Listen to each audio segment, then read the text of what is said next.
My birthday is the 5th of February, 1993. I hate now that you have to scroll so far to get to that. When I was younger, it used to be like right there, and now it's a nightmare. I was born in Brighton on the coast of England. Beautiful place in the summer, not so nice in the winter. This is a really hard question to answer when I'm in sunny LA right now, because I'm struggling to think of an answer. I think like the English countryside, which is where I grew up, is really beautiful, and I feel like I can breathe there and relax, and I come from a seaside town as well, so I love that. And just like the people, maybe they can be a little grumpy sometimes, but I get it, I understand it. You know what? I want to be careful because it's something that I think is going to come back into fashion, which is like super skinny jeans, cutting off circulation skinny. I used to rock them, and you know, at the time I thought they were my staple and the go-to. And you never know, maybe this summer I'll be bringing them back. When I'm at home, I wake up, like immediately throw clothes on, go to my local coffee shop. They know what I want immediately, and then back in bed and watch telly and drink my coffee. It's like a ritual that I have every morning. But I like to get up and out straight away, a little bit of sunlight. If it's sunny, I'll sit out and have the coffee, but otherwise it's back to bed. Whoa, what do I do? Probably watch telly in bed. I know you're not supposed to, I know it's a thing, but I don't really go on my phone much. I would just like watch something like Modern Family or Friends and just like, yeah, get me into a chilled space. Perfect date. I think like if it's the right person, it's just, you'll make anything work. Like any scenario, any situation, whether it's just coffee or a walk or a dinner, like if it's with someone that you really connect with, it'll be a good date regardless of what you do.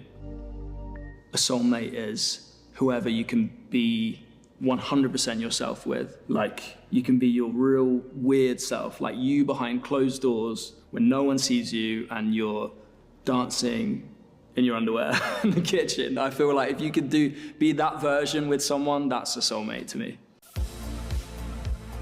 I think it was during season 3, there's a particular scene and I'm supposed to be really angry. I think I was really overwhelmed and tired. It was a really important scene in the show and I was supposed to just be angry and sort of shouting, and then I just got so emotional and tears just started flowing. And we got the scene and then the director ran up to me and said, "Can we do that again? Can we get that again?" And I was like, yeah, I don't think this is gonna stop. So we did it like 3 times. I'm yet to find out if that's gonna make the final edit. I'm excited to see if which version they use, but yeah, I think that was the last time I cried.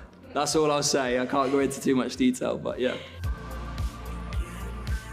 There's a scene in season 2 of Bridgerton where the family hosts a ball and no one arrives. And Anthony sort of instigates that the family just dance together. And that was a really nice moment. We kind of got to show the dynamics between each character, and we didn't need to take it as seriously as like a formal ball. We just got to have fun with it. And I would like swing Claudia around as my little sister. So yeah, I love that. I was living on my friend's sofa bed in his living room. I was working on a bar.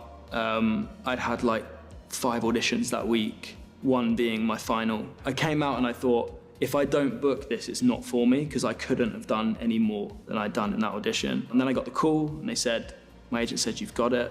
No one knew what the show was gonna be. We knew that it was based on books and there was 8 books. So, you know, as an unemployed actor, the thought of doing 8 seasons of a show was really exciting to me. And the first thing I did was call my mum. And she was kind of underwhelmed. She didn't really know what it was. She didn't get it. She didn't know how long I was going to be doing the job for. And it wasn't until the show came out on Christmas Day that I kind of had a moment with my mum, and she was like, "I had no idea the scale of this." And I was like, "Nor did I."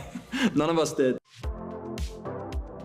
Honestly, the sets that they create within the world of Bridgerton I describe them as like 360 sets. Like everything is real, everything is there for you to use and touch and feel. It really transports you. And that's why we don't have a lot of rehearsal. We kind of rock up on set on the day and work it out as we go, because it just changes so much when you're in that space and in the room. And the costumes for me are something that this year, like I really dived into. I worked with Dougie, who did all my costumes, and he wanted to create a wardrobe for Colin rather than like a specific waistcoat for this scene and a specific jacket for this scene. He was like, let's just create a wardrobe and we can pick and choose on the day what you think is suitable, and whether you wear a tie or your shirt's open, and that for me even just helped as a character, just knowing that I had this wardrobe that I'd sort of picked up bits from my travels. And it's kind of hard not to get consumed by the world of it, but at the same time it just helps you do your job. It really is amazing. I like to treat each season as almost like a new version of the character. You know, the audience only sees a social season, so there's a summer between each season. And there was growth between season 1 and 2, but it was more of a pretense from Colin's side that year. And then this year, he's really gone away and had like the full experience. I wanted him to come back and feel like he'd really grown up. He'd become a man. He'd changed physically. He'd really grown up. He didn't want to come back and brag about the experiences he's had. He just was like, I'm a changed man for the better and I'm ready to get stuck into the ton. It's never as easy as that. I feel like this season, they're both growing as individuals, and that's where complications arise, because they're trying to navigate how they connect and how they work out whatever they're going to be with this new version of each of them. You know, they're both sort of stepping into the light and becoming new versions of themselves. So yeah, it's just figuring out how they navigate that and how it brings them together. But this season is way more complicated than I thought it was going to be. That was me thinking that Colin would finally see what's right in front of his eyes all this time and they live happily ever after. But Jess, our showrunner, has done such an amazing job of putting obstacles in the way and swapping the power dynamic. It's a real roller coaster ride. Want to do something that's so far from Colin, I think. Because I've sat in this role now for like 4 years, I want to do something that's like a little darker, because he's so lovely and nice, and I love to sit in that place. It's a really nice place to be on set and feel like your intentions are always kind and honest and genuine. So I'd love to flip that and do something slightly darker. But also, I've been thinking about something like quite physical, like a fighter. I'd love to like train for something. I really enjoyed like changing my physicality for season 3 and you know, training, and I really enjoyed that, and it kind of helped me get through the whole season, having that every night after shooting. So I'd love to dive into something where I could train and learn a new skill, and yeah, that would be fun. I would say Negan from The Walking Dead. I just think he's like effortlessly cool. There's like something about him that you want to hate him, but you're just like, yeah, he's a cool guy.